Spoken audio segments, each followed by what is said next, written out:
And we are now pleased to be joined by Steve Mears of the Pittsburgh Penguins telecast. Steve, thanks for joining the Empty Betters podcast. Appreciate you having me. Thanks a lot. Yeah, no, it's our pleasure. So we just kind of want to walk through, where you came from, your career, the timeline of how things have progressed to now where you're the play-by-play announcer for the Pittsburgh Penguins. So you're from Pittsburgh, so you're kind of a hometown hero, which is pretty cool. If you don't mind talking about where you grew up, did you play hockey growing up? How'd you get into the Penguins?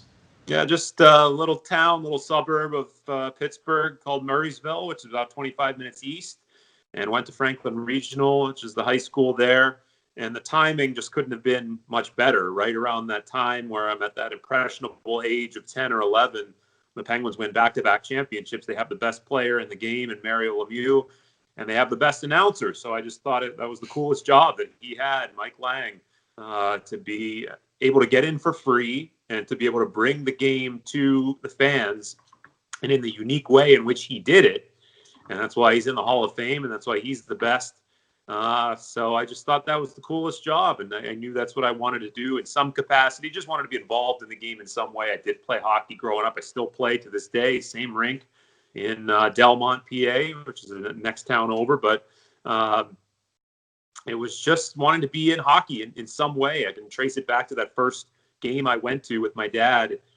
It's a cliche, but you walk in to the igloo and it's just like an epiphany. You just see all the colors, the bright orange seats, the red seats, the crystal clear glass, the shining ice and the blue lines and red lines. And just, I was overwhelmed. I just wanted to be involved. I knew at that moment I wanted to be involved with this in some way.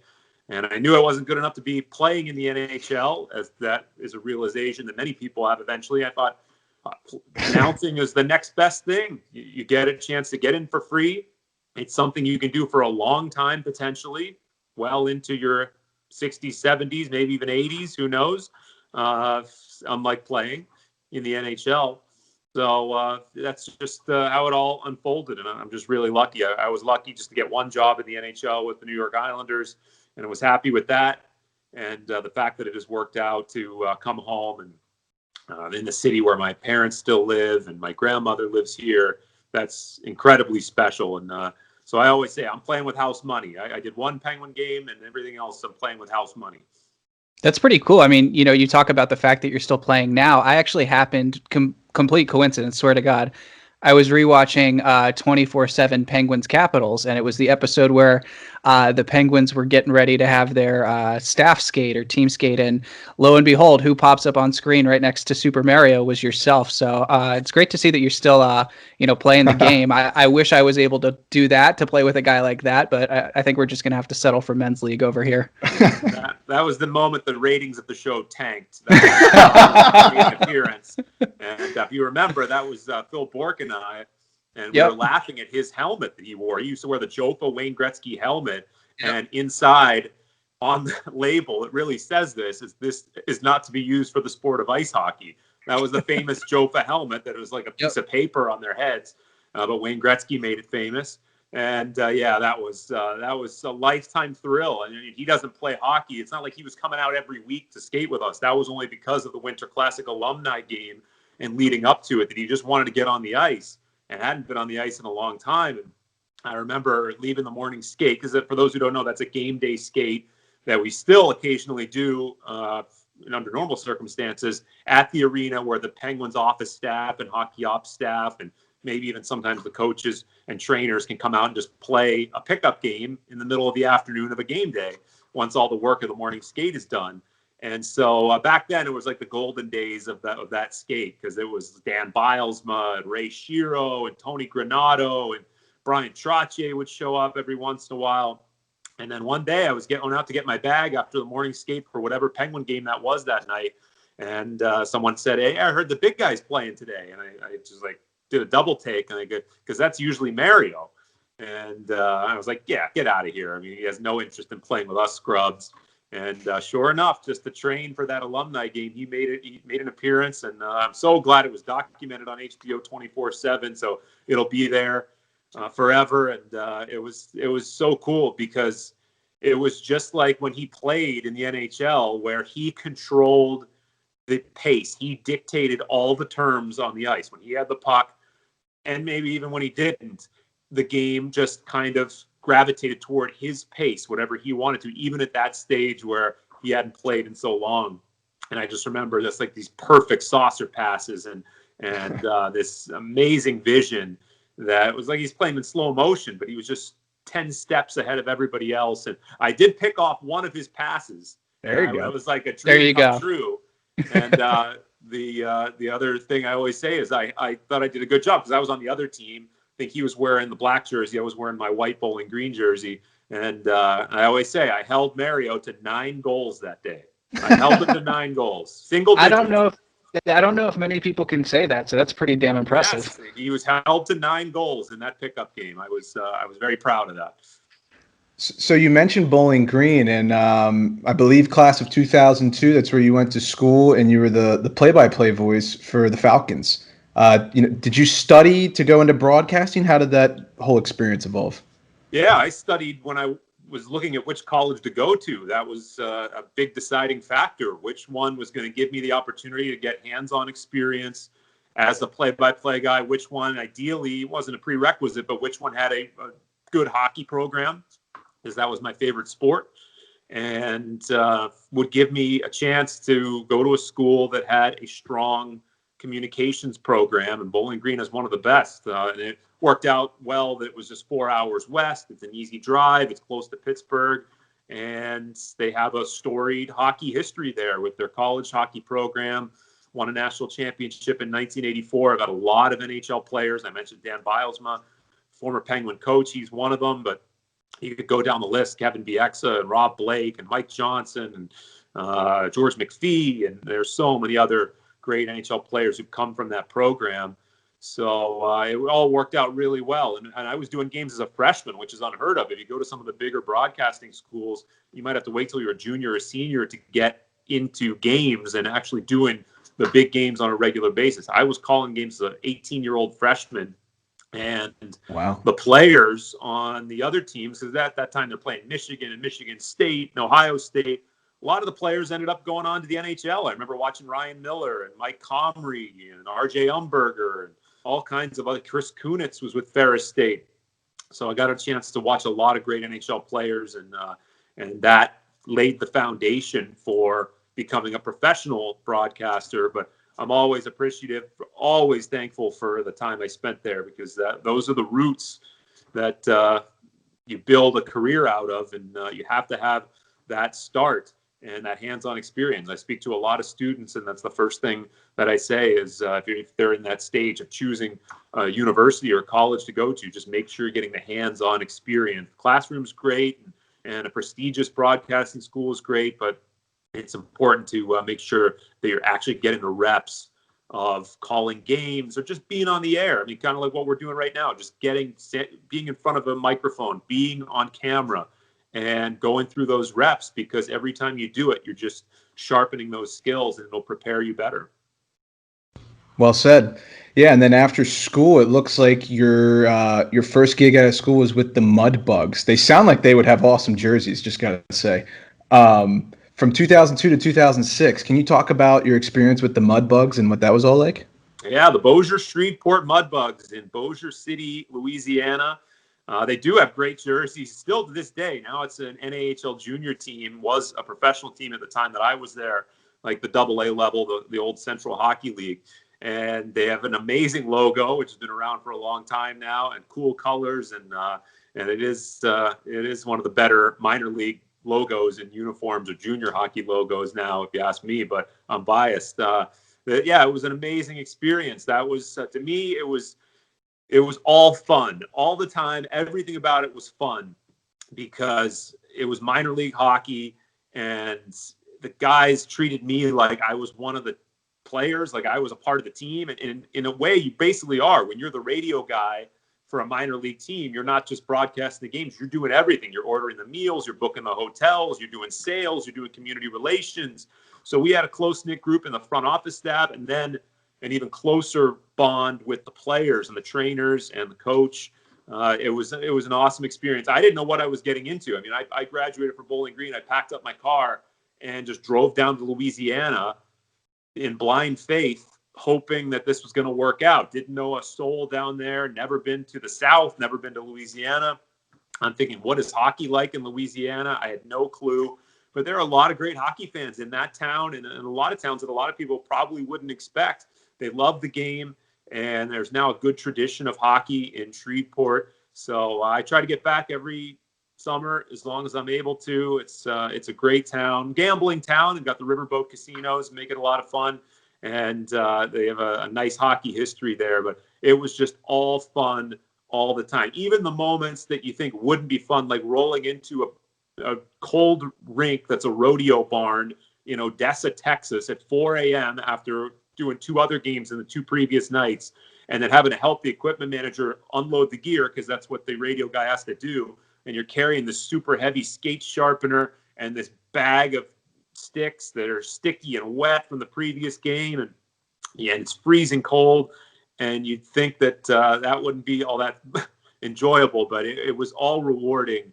And I just loved it, that experience. Like, I wish there was a way you could have both. You could live in that minor league life, but also be in the NHL. But it's just not possible. That's the trade-off when you move up the ladder.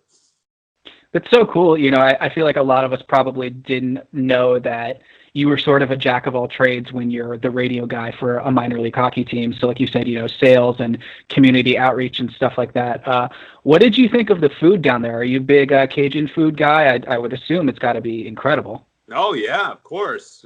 Gumbo, jambalaya, crawfish. That's what a mudbug is for those who don't know. You get a crawfish, and you have crawfish boils. When it was in season, that was something to do. A lot of good fried food, not the healthiest meals, but it was an awesome time, just that good Southern cuisine. Not quite like the New Orleans culture, because Shreveport is northwest Louisiana, and New Orleans is all the way to the south.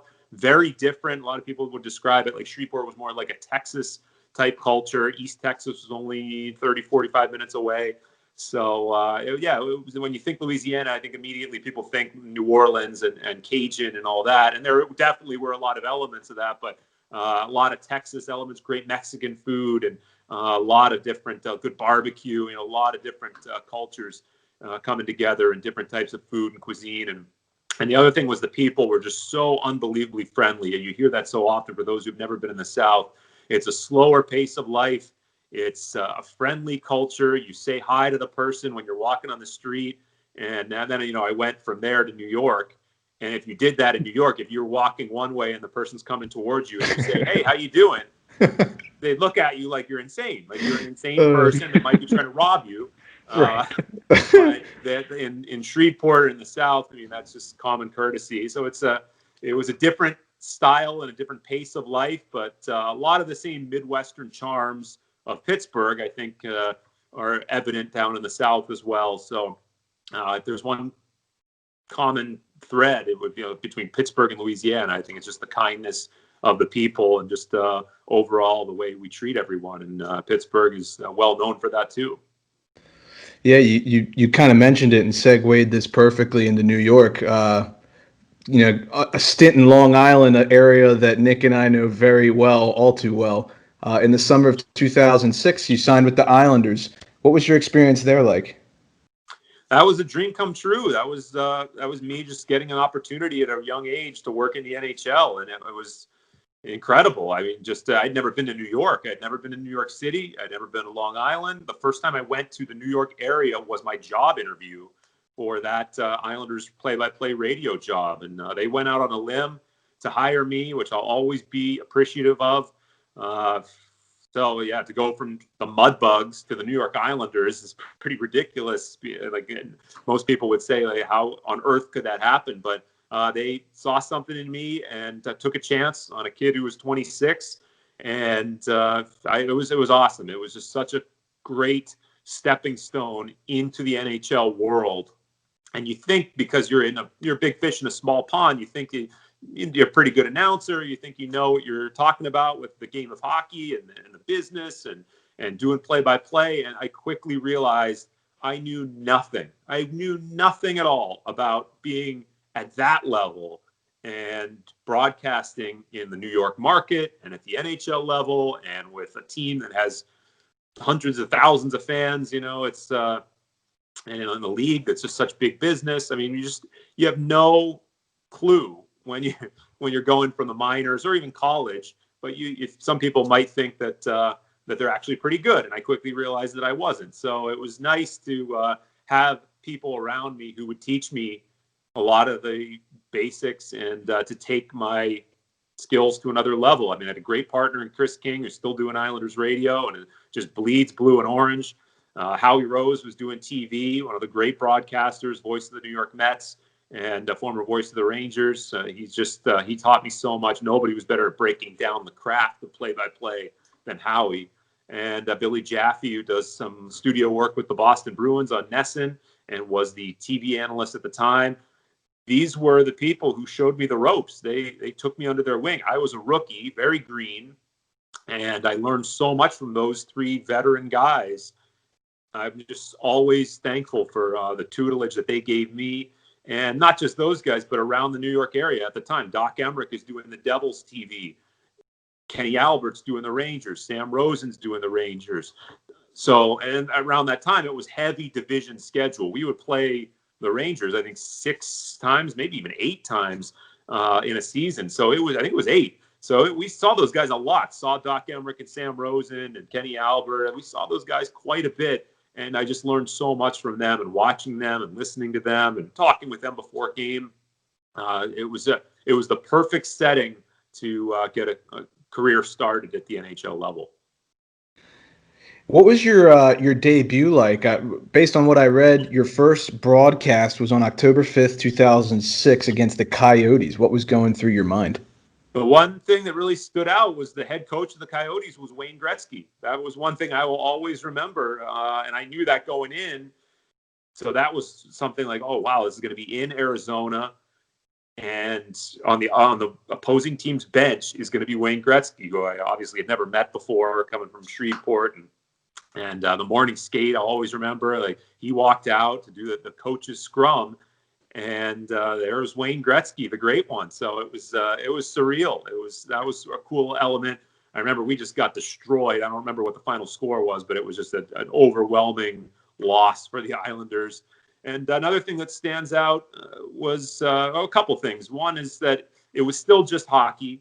Yes, the audience was bigger. Yes, we were higher up in a bigger arena, and the stakes were higher and everything, but it was still just doing a hockey game, not that much different than doing a Mudbugs game, obviously much faster, but not that much different. It's still hockey, and it's still just talking about hockey and doing play-by-play.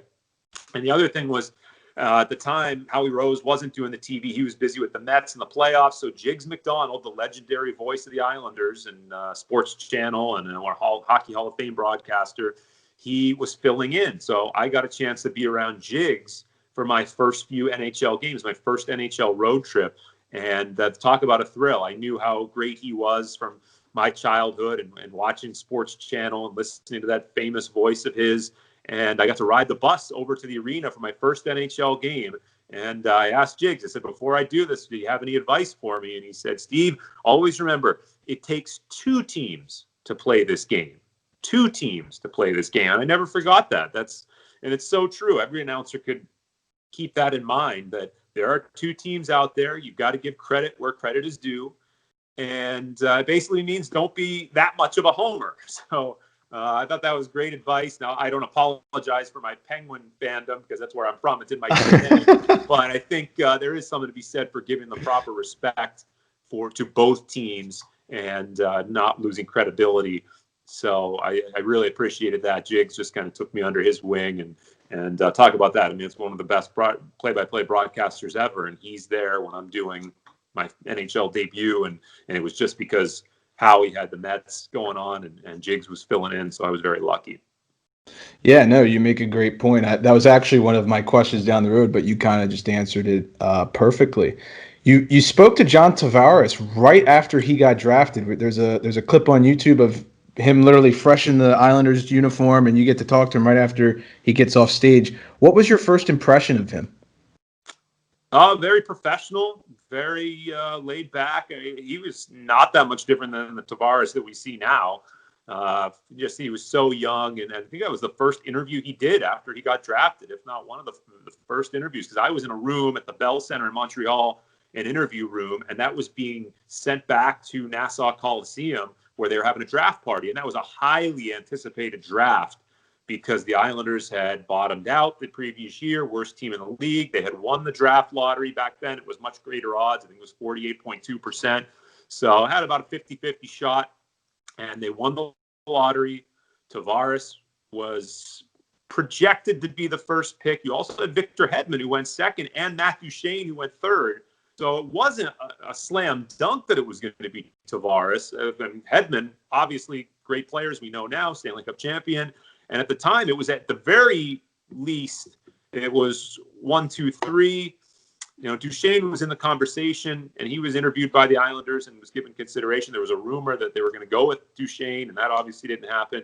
But, Tavares was very professional. I remember shaking his hand, and like all these hockey players, he crushed the bones in my hand, like in the shreds, like all these guys, and he's at the time, he's an 18-year-old kid, but just you see that forearm strength and the big grip and really nice professional guy. And we interviewed the late owner of the Islanders, Charles Wong. We interviewed Scott Gordon. We interviewed Calvin DeHaan, who was also a first-round pick. So it was cool to be there for that. And it turned out to be one of the last things I did with the Islanders because I'm sure we can talk about it, but eventually they would get rid of their radio broadcast, I think a month later, and I was out of a job. So it was that was probably the last Islander-related thing that I did, and it was John Tavares' first interview. Wow. The more you know. And then you obviously came over to Pittsburgh for your first stint with the Penguins on the radio network. I mean, you must have just been... One, they were on the come up. Two, you're from Pittsburgh, so I'm sure you were just on cloud nine when you got the call home. Yeah, that was great. It was more of a relief, though, because as I said, the Islander situation was unfortunate because all of a sudden they give me a phone call and they say, we're going to a simulcast and we're going to pick up the TV audio and you're out of a job just like that. So 3 years into my dream job of working in the NHL, it's over. And now all of a sudden every thought races through your head. Am I going back to the Mudbugs? Am I going to have to find another career? What am I going to do? Because you think you only get one shot. I think that was a dream job. There are only 30 teams, soon to be 32, but you don't think you're going to get many opportunities like that. I was extremely fortunate to get that Islander job, and it was devastating. You just didn't know what, and you don't have the life experience either. At the time, I'm 29. I didn't have the life experience to know that these things usually work out. You make do and you find a way. But at the time, it was devastating because I loved that job. I loved living on Long Island, and the people that I worked with, and the day-to-day fun of the job, going to morning skates and the travel and everything. And I was really close with everybody in that organization. But it was the classic case of turning a negative into a positive, that what you think is the worst thing in the world actually turns out to be not so bad at the least. And in this case, it was the best thing that could ever happen to me, because if not, I'd probably still be doing Islanders radio, not getting paid as much money. And, that would be fine. I have no problem with a lengthy career with the Islanders, but luckily I was able to do a bunch of other things, including working for my hometown team, as you said. So at the time, the Penguins were creating a new radio network. It was on HD radio at the time, which they were hoping would turn into a new technology that was really popular. And they needed a radio host. And they knew of me from my Islander days. They hired me, and it brought me home for the last year of the Igloo, the first year of the new building. As you mentioned, the Penguins at the time were the defending Stanley Cup champions. So I was very lucky to go to a first-class organization like that. And just so happened to be my hometown team. And my parents were thrilled and got to be around Crosby and Malkin and Billy Guerin and Chris Kunitz. And they were a big deal here at the time and still are. So I was really lucky that I was able to have that setback of being let go by the Islanders, but flipping that into something that eventually would get me just into the Penguins organization and got me familiar, and everyone there familiar with my work, which I think helped me eventually get the job that I have now. Sure. It's a great message. Just, I feel in, any situation, being able to flip something negative into a positive. This is sort of, out of the blue, but I'm a little bit curious. What's the difference in your preparation or in your delivery of calling a game when it's on TV versus radio, if there is one? There definitely is one. And I think it's a lot of something that young broadcasters may not be as aware of or willing to do. And it's not it's not a mistake. I think we all, even my generation, and you guys are younger than me, I think we all have now grown up with sports on television and that being the style of play-by-play. But if you go back and you listen to the old-time, let's say, baseball announcers, there is a distinct radio style that has kind of been lost over the years because we've gravitated to more of a sports on television type of play-by-play. So if you listen to an old-timey baseball radio broadcaster, you hear them describe the stance of the batter or the shadows on the field or the way the pitcher is walking back to the mound and preparing and the way he's holding the ball. And there's like a heavy description to it that may not be quite as evident with the modern style, just because of, as I said, we've evolved now and we're all into sports on television. So there is a big difference. In hockey's the same way. And that was one of the things I talked about, learning and not knowing much and learning. Probably the biggest thing was learning about sports on the radio. When I go to the Islanders, like, you got to describe how is the goalie lifting his mask up and taking a drink of his water bottle, and the way certain passes are described, crisp pass or soft pass. And Doc Emmerich, of course, the greatest at those descriptive words. But on radio, I really concentrated. I learned a lot from Howie Rose. He was doing Mets radio at the time, and the first summer after my first season, I listened to him doing Mets games, and he's kind of a throwback and has like an older style, which is I think a classic baseball style, and is one of the best ever at it. So big time difference for hockey on television. Sometimes I don't have to say anything. I can just lay out and just let the pictures tell the story, and like no one's tuning in to listen to me. I'm just providing some type of commentary, hopefully an anecdote here, a stat there, and providing some level of entertainment. But they're tuning in to watch Crosby and Malkin and Letang and all these guys do their thing. So that's the beauty. I think in some ways it's easier to be on TV because you can just lay out. And I think it's something I'm still learning as I get my feet wet into this new job a few seasons in. Just trying to not go back to that radio style. There is a radio element in hockey play-by-play. Doc Emmerich, again, perfect example, where you are describing a lot of passes and a lot of things that are happening. Baseball on television, you would never describe a ground ball to third base. The third baseman picks it up, throws to first. First baseman outstretched, makes the catch. But you would never do that on television. You would just let the pictures tell the story. So I think that's something, though, in my evolution, I'm still trying to make those adjustments and realize that silence is okay on TV. Silence on radio is not okay. So on TV, it's okay to just lay out and let the pictures tell the story. Well, you're doing a great job so far on TV. I got to tell you, all of our listeners know I'm a big Penguins fan, so you do a really good job with Bobby. You mentioned TV. So then you moved to NHL Network, and all of a sudden you're the face of Channel 858 for all the Comcast users out there.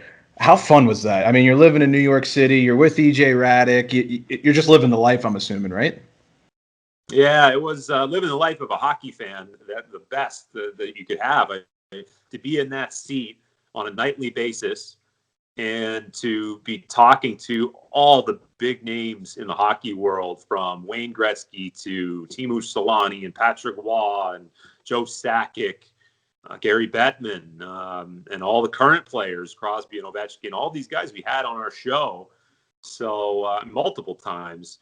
So, yeah, to be in that seat and to be following along, it was so thrilling every day to walk into the office in Midtown Manhattan and to wonder, like, what's going to happen today? What's the storyline going to be? Which coach is going to get fired? Which trade is going to be made? Who are our guests going to be? And prepping for these interviews. And we had so many amazing hockey people and also non-hockey people, like some celebrities that were just hockey fans that stopped by. And it was cool. I remember meeting Pat Sajak. I mean, that was, of course, everyone knows Wheel of Fortune, and he's a big hockey fan. And I love Karate Kid. Ralph Macchio, huge Islanders fan. He came into the studio and did an interview one time. I had like a million questions I wanted to ask him about the Karate Kid. So we had a lot of different guests from all different walks of life.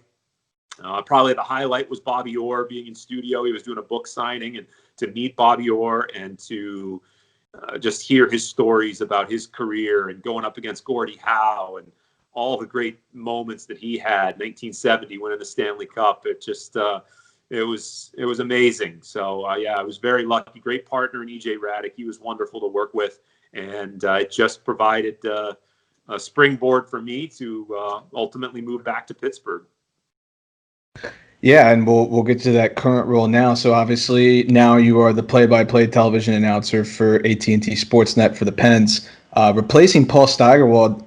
I mean, truth be told, I'm young enough where when I started remembering games, Mike Lang did the 2005 season when Crosby was a rookie, and then I believe the season after is when Staggy took over. So he's been the voice for all this time. I'm sure you knew him prior to you taking over. What was the transition like, and what's your experience been with Bob Erie?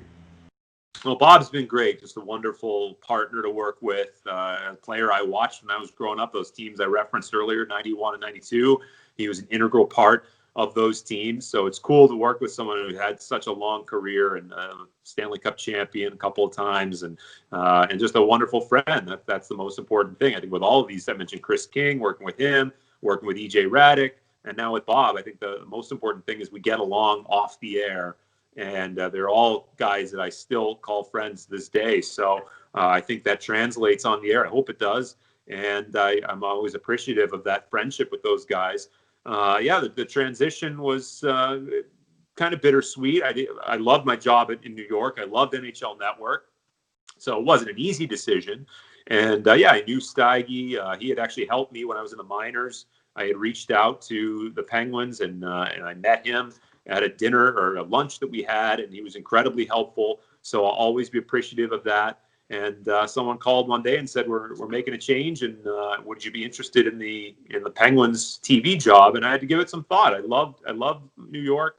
At the time, we were working at MLB Network when they merged in 2015, NHL Network and MLB Network. So now it's even higher profile, and I'm doing baseball, which I love too. And working at MLB Network, which is just the top of the class when it comes to the sports networks. So that took some consideration and some thought and weighing pros and cons and everything. But at the end of the day, it was a love of the Penguins, a love of the art of play-by-play, and the opportunity to come home and just to be in my favorite city. So in a lot of ways, it was a win-win. I love New York. I love Pittsburgh. I love the NHL Network, and I love the Penguins organization. It was all it was a win-win. So as I said, I do one game. I'm playing with house money, and I'm appreciative of them giving me just the chance to get an opportunity. There's only 31 teams, 32 when Seattle comes in. So these jobs don't flip open all that often, and that's another factor where you have to just bide your time, and when a job is open, you got to go for it. Whatever team it is, you got to apply, and you have to do your best if that's the route that you want to go down with trying to become a play-by-play voice of one of these teams. And I'm very lucky. I've had a chance to do actually 3, because I did some Rangers games as well. So I've had a chance to do games for 3 NHL teams. So I'm always appreciative of the opportunities, and I just want, for someone who just wanted to work in the NHL in some capacity, could have been janitor, Zamboni driver, coach, whatever it was. I just wanted to be in the NHL in some way. So to be able to do it now with my hometown team is it's surreal. It really is. You mentioned the merge with MLB and NHL Network, and you said you called a couple baseball games. You also called a couple tennis matches over the summer. You had a really good experience with that. Why don't you tell some of our listeners about your experience with tennis over the summer? Yeah, that was something totally new. That was the U.S. Open, doing some matches at the 2020 U.S. Open in Queens, and it was great to be back in New York. It was a bubble situation with the pandemic, just basically going from the hotel to the tennis center, and that was it. And it was talking about something that's like the polar opposite of doing hockey as far as a sport, announcing it. I mean, that's a sport where you do not say anything during the play. They don't want, no one does actual play-by-play of tennis on television. You're more of just a traffic cop, and you're just kind of the host and teeing up the analyst, who is the ex-player and is the expert. So totally opposite, very different from hockey, where there is a radio element. As I said earlier, is a radio element to hockey play-by-play on TV. And it was so cool. I grew up a tennis fan, watching the greats, Agassi, Sampras, Steffi Graf, Monica Seles, So to be able to go to the U.S. Open, something which I never did when I lived in New York, I was always on vacation or getting ready for training camp or doing baseball or like something else was going on. So I never got a chance to go as a spectator. And now I go to the tennis center, and of course there were no fans at the time. And it was incredible. I don't even remember the broadcast as much as I remember just walking around in these unique circumstances and times. And you just got to bounce around from match to match when I wasn't working. You just like walk to a court and watch some of the greatest players in the world, and there's nobody there. It was, talk about surreal. It was just, and I realized it at the time that this hopefully will never happen again. So I better take advantage of it. So I'm like at front row, center court, Arthur Ashe Stadium, and watching Novak Djokovic on a Friday night with the roof open in New York, nobody else in the stands. And I'm thinking, what is this price of this ticket cost under normal circumstances? Like, this is $1,000 ticket easily. And the players wanted us to be in the stands just to have some type of a little atmosphere. So they encouraged some of the media members and broadcasters and staff members go to the different courts and sit and enjoy it. So I did. I was in super fan mode every minute where I wasn't working and wasn't prepping, and there were matches going on. I was at a court and I was watching. And as a kind of a tennis broadcasting rookie, I wanted to absorb as much as I could just to try to learn as much just about the sport as I could. Because it's one thing to be a fan. There's another thing to actually call the game and know the nuances and those subtleties that every sport has. I learned that tennis has way more subtleties than I would have ever imagined. It's not just hit the ball over the net. So hockey has its own, baseball has a ton, maybe the most. But every sport has those subtleties, and I learned a lot about the subtleties in tennis. You talked about preparation in your learning experience calling the U.S. Open. What's your preparation like for any sport really, particularly in hockey? I mean, there's so much going on. There's a fresh batch of players on the ice every 45 seconds or so. What's the workload like for you to get ready for a game like that night in and night out?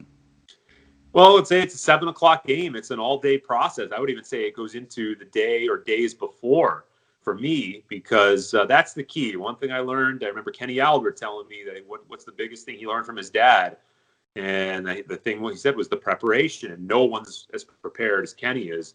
So I learned that when I was in New York in the early days with the Islanders. But it's a lot of prep. It is you have to be prepared for every scenario. That means every player could get in. Backup goaltender, fourth line center could have the game of his life.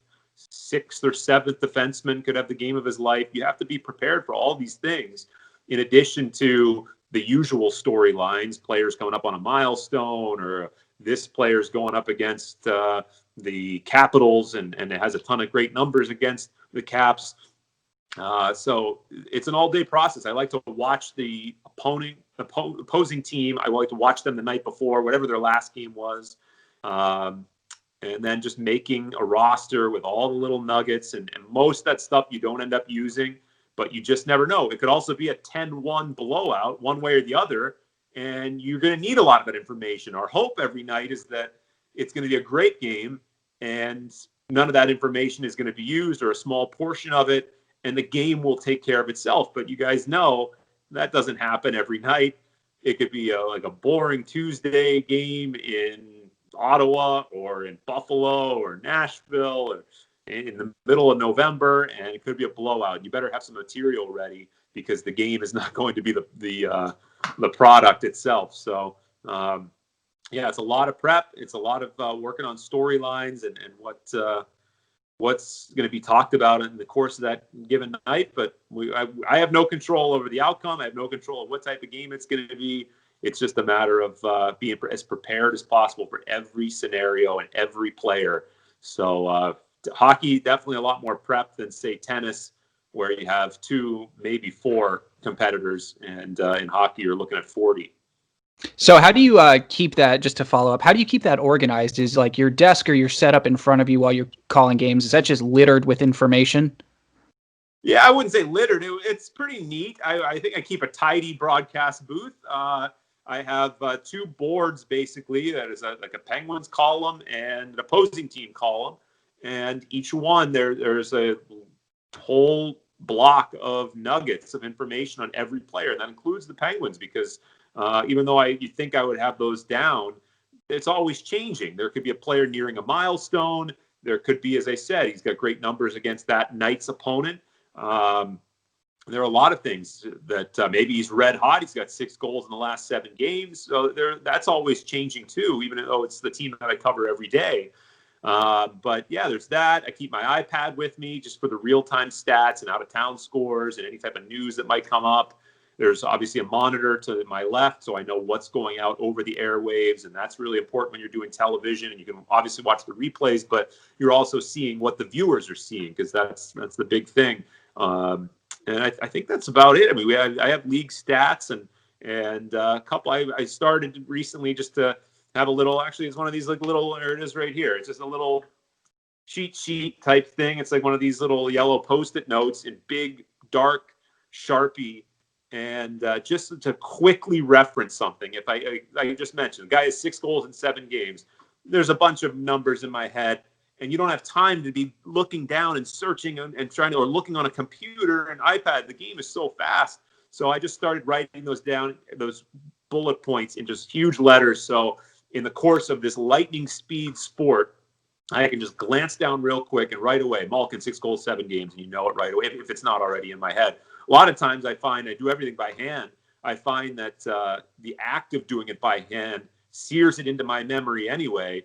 And I don't have to reference those sheets, but it's nice to have that safety net there. And it's I do feel strongly about having it handwritten. I know there's a lot of guys that like to have big computerized sheets and everything, and it just wouldn't have the same effect for me. I love sitting. It takes a long time. It takes much longer, but it takes a lot of wrist and finger pain. But I write down everything, even if it's repetitive. I write it down, and I do think it just gets it up here in the brain. Absolutely. It's one of those old school tactics that just seems to stand the test of time. Couple questions for you, just from, a fan perspective. When you're thinking about announcers, I'm curious, now you're a professional announcer, what your opinion is. Who is your favorite current announcer? I think a lot of people kind of have the same answers. Like, for instance, for me, Jim Nantz, when he gets the Masters, is by far the best. Who's your favorite announcer in sports? I got so many. I just have always tried to be a sponge when I'm watching any sport and just try to absorb as much as I can from all of the greats. And Jim Nantz is one of them. You could just go down the list. Bob Costas, I think, is the greatest, especially when it comes to hosting. He was always the best. Al Michaels doing football or baseball, just got inducted in the Baseball Hall of Fame, or hockey, of course, Miracle on Ice. Mike Tirico, Joe Buck, Jim Nantz. You could just go down the list of all the great announcers that are out there now. And for anybody like myself, I'm just trying to learn from them. I'm not watching as a fan. I'm watching as a fellow broadcaster. And we just had Doc Emmerich retire. We're going to miss him so much, and his unique style. It just transformed the game. I grew up in the 90s. Gary Thorne was doing ESPN. He was one of the best and still is doing baseball. And I always enjoyed his hockey call. So there's so many. You just try to pick and choose and just take little bits of everybody without copying them and their style. You just try to take little parts, and eventually that all comes together and becomes your style. So it was a case when I was growing up of trying to listen to as many of those voices as possible. Back then, it wasn't as easy. Didn't have the internet, didn't have satellite radio or satellite television. Now you can listen to any announcer almost any time, and it's real easy. But for me, the guy who will always be the number one influence is Mike Lang. He was the one who was my idol, my broadcasting idol, looking up to him. And to me, he's the best. And I'm so lucky that I'm able to consider him a friend. And he's always been willing to give me advice, little pointers here and there. And he just has been a wonderful mentor. So I'm always appreciative of Mike Lang. But there's so many in hockey today. All the greats: Bob Miller with the Kings, and Rick Jenneret with the Sabres, and Doc, and Sam Rosen with the Rangers, Pete Weber with the Predators, Randy Hahn in San Jose. Late Dave Strader was a big influence on me. So there is not going to ever be one And even I could be doing this for 40 more years or 4 more minutes. It doesn't matter. I'm still going to always try to be learning. And I think you could take that advice, whatever field you're in. I just think it's best to always be learning and trying to take as much knowledge as you can from the people who are considered the best in your field. Do you have a favorite Mike Lang call? I mean, he's got some pretty iconic ones. Make me a milkshake, Malkin, slap me silly, Sydney, all these ones. Do you have a favorite? Yeah, well, Elvis has just left the building. That always ended my Penguin win, so I was always partial to that one.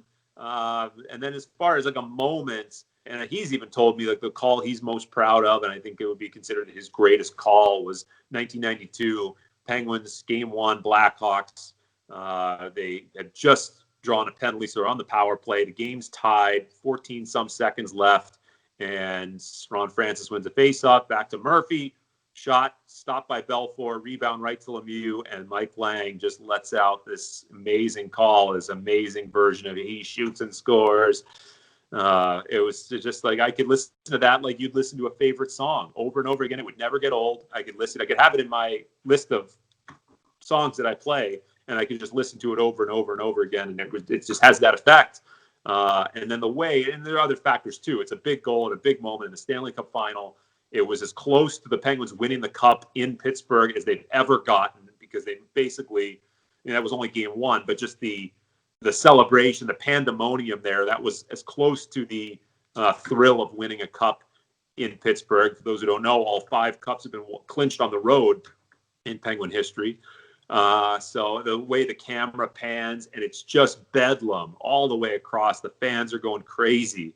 And Mike just punctuated that moment perfectly with the perfect call. And he said, you'd have to be here to believe it. And that was just the greatest call, I think, that I've ever heard. For your own calls, if you have a player, for example, Sid, let's say he's coming up on a huge milestone, are you sort of rehearsing what you would say ahead of time, or do you just like to let it happen organically? You have to let it happen organically. It cannot sound scripted. You can't write it out word for word. But one thing I learned from Howie Rose in my first year doing games with the Islanders, I asked him a very similar question like you just posed. I mean, how do you handle the big moments? He, of course, had one of the most famous NHL calls, Matteau, and the Rangers went to the final in '94. So I asked, he was a perfect guy to ask about those big moments. And he said, it's okay to have a plan. You don't want to be scripted, but it's okay to have a plan. It's okay to think about something. Maybe just get it in your brain ahead of time, and eventually you'll be surprised. This is like another thing from Al Michaels, and he, again, famous hockey call, Miracle on Ice. Do you believe in miracles? And he, in that case, had the word miraculous pop into his head, and then it became a question. So it's okay to have a plan, as Howie told me, and you don't want it scripted. You'll be, another thing Al Michael said was, you'll be surprised at what you will do in that moment. And if you just trust your instincts, then that's going to be more authentic and more memorable than anything than you just reading off a card of some line that you have. And that would be the worst thing, something contrived or something that was very scripted. So if it's more spontaneous, I think it's better. And that was the case definitely with Howie's call with Matteau. And in the case of Al Michaels, it was just a word popped into his head, and it became maybe the greatest sports call of all time. Well, with any luck, we'll have you calling Sid's 500th this coming season, so I'm hoping for that. You've called a bunch of events. You're a Penguins announcer. You've called World Juniors, tennis, baseball. In your opinion, what's been your best call in your career to date? I don't know. It's probably for others to judge. I mean, of course, we don't do the later playoff games in the case of the Penguins, so it's a lot of regular season games. It's not like there were many playoff runs. I was very fortunate that I got a chance to call both 2016 and 2017 Cup wins. I was doing the NHL International broadcast, so the previous 4 Cups from 16, 17, 18, and 19, I was able to do those finals and to call Penguin Stanley Cup victories. That was just an amazing thrill. Probably the one game that stands out was 2017 World Juniors. It was Team USA against Canada in Montreal. The teams on both sides had a lot of guys who've already played in the NHL, like Matt Barzal and Thomas Chabot and Charlie McAvoy, and a lot of young stars up and coming are still on the rise. So for the Americans to win that game in Canada, it was a Thursday night primetime. I think it's the most watched thing on NHL Network. And to have that type of game and on a big stage. At that time, I hadn't done a big stage NHL TV broadcast before. To know that I could pass that test, and a lot of people were watching. And at the time, I had designs on eventually getting back to doing play-by-play. At that moment, I was working for NHL Network. But to have that Team USA win in dramatic fashion, a shootout, just an unbelievable game. Multiple lead changes and penalty kills in overtime, and the ebbs and flows of junior hockey, because they're young players, so they don't know how to handle momentum quite as well. So that's what makes the World Juniors so unpredictable and so exciting. So for Team USA to win it and to have a great broadcast that night, that's one that will always stand out for me. I remember watching that pretty vividly. I mean, Tyler Parsons made a couple saves in overtime where I was already reaching for the clicker, all right, it's over, I'm going to bed. Will you be calling the World Juniors for Team USA this upcoming tournament? No, I'm hoping to be getting ready for Penguins training camp. That's fingers crossed. The NHL Network has Steven Nelson, who's done the last couple of World Juniors, has done a fantastic job. So I was just texting with him a couple of days ago, and I do miss it. I missed that competition. That tournament was so cool, and especially when it was in Canada, we were there live. Some of the ones in Europe, we didn't travel. We were doing it off a monitor, which is now commonplace in our current circumstances. But I did 5 straight World Juniors. They were so much fun. And then to think of all the players who have now graduated to the NHL, from Connor McDavid to Mitch Marner to JT Miller and Johnny Gaudreau and John Gibson with Team USA and Seth Jones, and to have seen those players in those formative years as they're just getting started with their almost pro careers. It was really an awesome experience. It was fun to prepare. You had all these foreign names that you're trying to learn, and I absolutely loved it. So it'll be I hope it goes along smoothly, and we have a great World Junior, because that's the best time of year for hockey fans. Normally, you have the NHL going on, but when the World Juniors are starting right after Christmas, it's just so much fun. Got one last question for you before we get into a little bit of Penguins talk to wrap this up. And I'm just curious, and I asked this because it was something that I witnessed this past week. So obviously, Nick and I are in Baltimore, so we're in Ravens country. And there was a play in the Tuesday night game against the Cowboys where Justin Tucker missed a field goal, and Joe Buck had brought up a statistic where he was like 39 of 39 or something crazy like that within 35 yards. Are announcers aware when they're saying statistics like this that fans are like, there's a curse, there's some type of curse they're pulling on them? Do you guys ever think about that? Like, is that a thing? Like, do announcers, are they aware of that? Yeah, well, I'd be lying if I said we weren't aware of it. I mean, I think everybody knows about the announcer jinx. We've also been fans ourselves, so I remember not wanting to hear the word no-hitter in the middle of a potential no-hitter in baseball, or if Tom Barrasso or some Penguin goaltender had a shutout going, you don't want to hear that word, because I'm somewhat superstitious, but I live on planet Earth, so I realize that there's no way that that's related in any way. It's obviously ridiculous. However, my philosophy is always, why make the fans mad? Why stir the pot? Like, you don't have to. There's a million other ways to say no hitter without saying the actual phrase or shutout. So if Tristan Jarry has a shutout going and there's 5 minutes left in the third period, you will never hear me say that, at least not on purpose. Just because, I was a fan too. I know how it is, and it's like a fun superstition. And I remember having Rick DiPietro's dad listen to one of our broadcasts with the Islanders, and he came up to me and said, "Thank you so much. You never said the word shutout." So you never know who's listening and who's crazy superstitious or anything like that. But it is so absurd the way people make a big deal about that. And I did like how I did watch that Joe Buck, and it just it's hilarious to me. So I just play along, and I have no problem with not saying some of those words because there's a million other ways you can do it. So that's just my take on it. But some announcers are dead set, like almost out of spite, and they'll purposely say it. And then for me, I'm like, why make the fans mad? There's a million other reasons why fans will get mad at an announcer, and like why add to that long list? No, I hear you, and I think that's good for fans to kind of understand from an announcer's perspective, what their take is on it. So, moving on, just a little bit of Penguins talk here before we wrap up.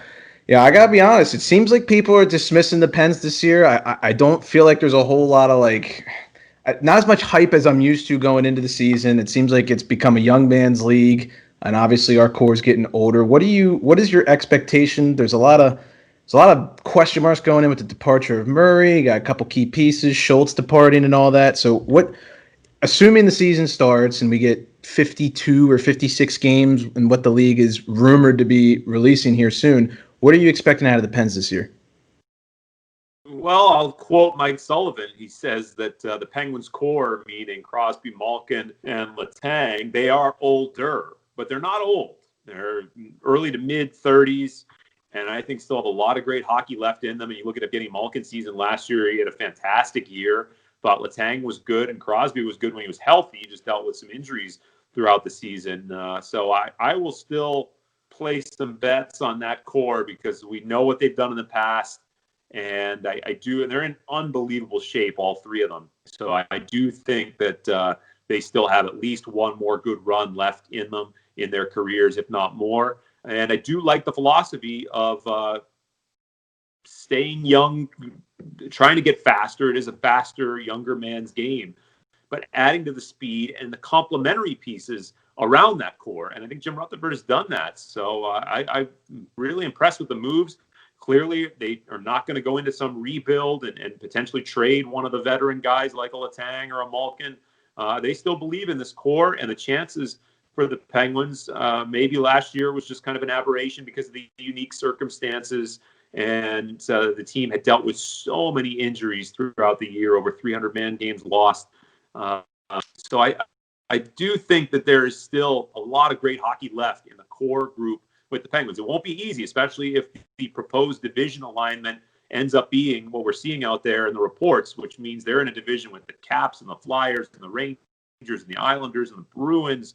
So that's going to be a tough division no matter what. Almost every team is going to be improved or at least a contender or a playoff contender or close to it. So, it's going to be a challenge this year. But I like the fact that they're getting younger, getting faster. You can kind of do a rebuild a little bit on the fly if that's the case. But the Penguins have said they believe that they still can contend. And that's why they didn't want to trade any of the veteran players. They did make some big tweaks, and they said goodbye to Patrick Hornquist, said goodbye to Matt Murray, said goodbye to Jack Johnson, and now have a good, young, promising goaltender in Tristan Jarry, who had an outstanding year. He was an all-star and put up some tremendous numbers. So I do like the fact that they have the goaltending taken care of. I think down the middle, you want to be strong at center, right? Penguins have Crosby and Malkin. They have Teddy Bluger, who had a very, very impressive year, his first full year in the NHL. So there are a lot of positives with this team. And I think on defense, a lot of questions about what the defense is going to look like. They bring in Mike Matheson. They add Cody Ceci. I think how those defensive pairs are going to shake out, that's going to be a big question. But Letang, Dumoulin, Marcus Pettersson's been really good. John Marino was a revelation first year. He was unbelievable, one of the better young defensemen in the game. And the Penguins got him for a 6th-round pick. It was incredible. So I love the fact that they're getting younger and there's a lot of upside. But at the same time, this team can contend because they have Sidney Crosby as a starting point.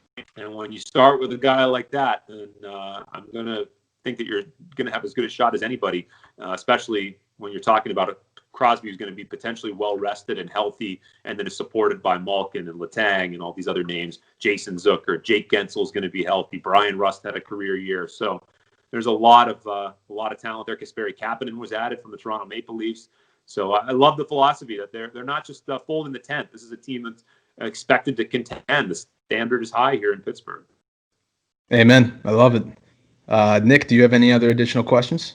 You touched on the fact that Kasperi Kapanen is back in Pittsburgh. I think some people had some question marks about his time in Toronto. Were they, not using him to his full potential? Was he sort of just getting lost in the shuffle?